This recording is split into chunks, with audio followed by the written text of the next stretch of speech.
বাংলাদেশে ডেঙ্গু জ্বর আবারও এক বড় উদ্বেগের কারণ হয়ে উঠছে।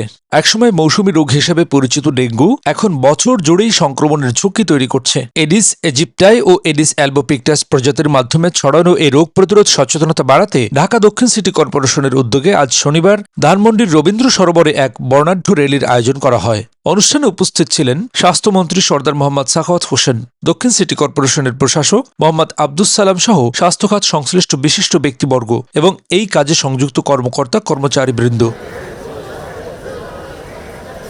অনুষ্ঠানে বক্তারা বলেন, নগর এলাকার প্রায় ৬০% বাসাবাড়িতে এডিস মশার লার্ভা পাওয়া যায়। ফুলের টব, নারকেলের খোসা, পুরনো টায়ার সহ বিভিন্ন পাত্রে জমে থাকা পানি এডিস মশার প্রধান প্রজনন ক্ষেত্র। তাই এসব স্থানে পানি জমতে না দেওয়ার আহ্বান জানান তারা। স্বাস্থ্য মন্ত্রণালয় এবং সিটি কর্পোরেশনের যৌথ উদ্যোগে আমরা চাই এই ডেঙ্গু প্রতিরোধে আমরা ঐক্যবদ্ধভাবে, আমরা সমন্বিতভাবে সকলের সহযোগিতায় আমরা এই ডেঙ্গু মোকাবেলা করব।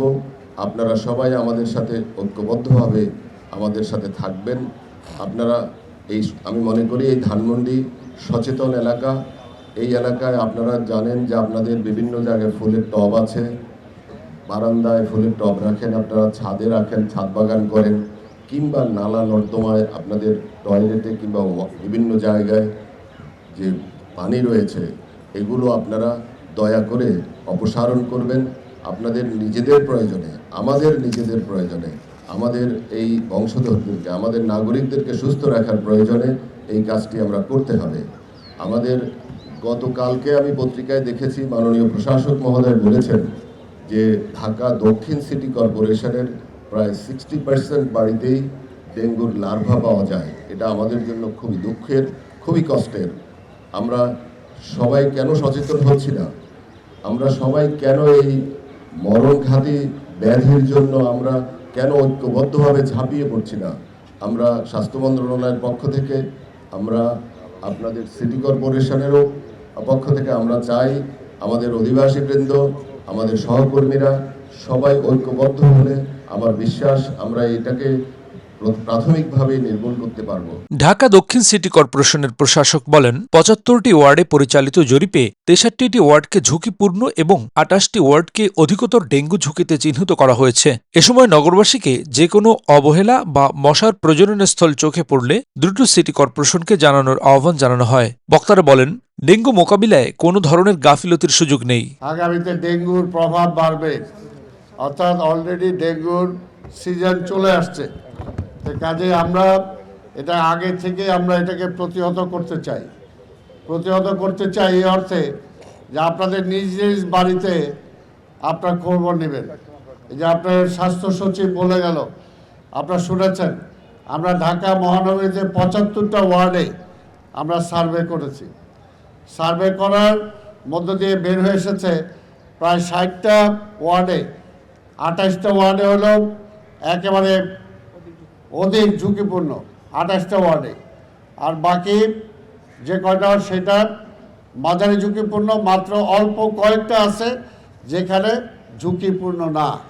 কিন্তু তার মানে বোঝা যায় যে বেশিরভাগ বাড়িতেই আমরা যে সমস্ত বাড়িতে জরিপ করেছি সেগুলো নর্মাল যে সমস্ত বাড়ি, সেগুলো যেগুলো কনস্ট্রাকশন হচ্ছে এরকম কিছু কিছু মার্কেটের জায়গা আমরা এগুলোতে জরিপ করেছি। এই জরিপের রেজাল্ট এটা আপনাদেরকে আমরা জানিয়ে দিলাম।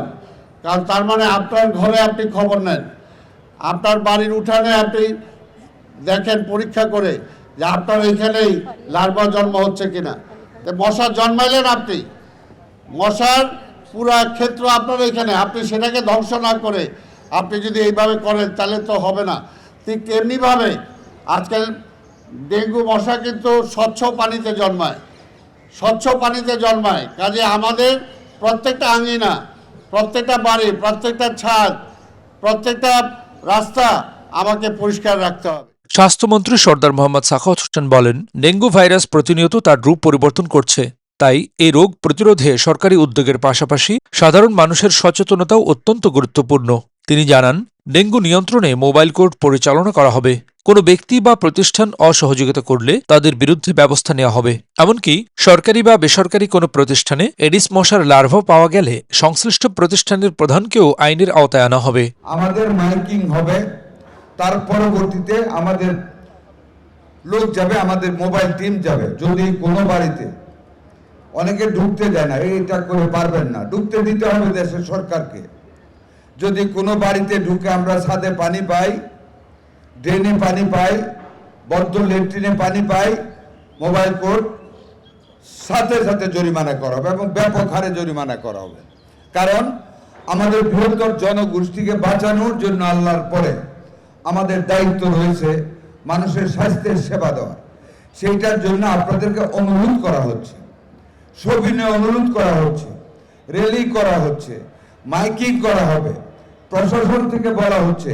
তারপরেও যদি আপনারা অসহযোগিতা করেন, তারপরে আইনের বাস্তবতা ঘটানো ব্যতিরেকে সরকারের হাতে আর কোনো বিকল্প থাকবে না।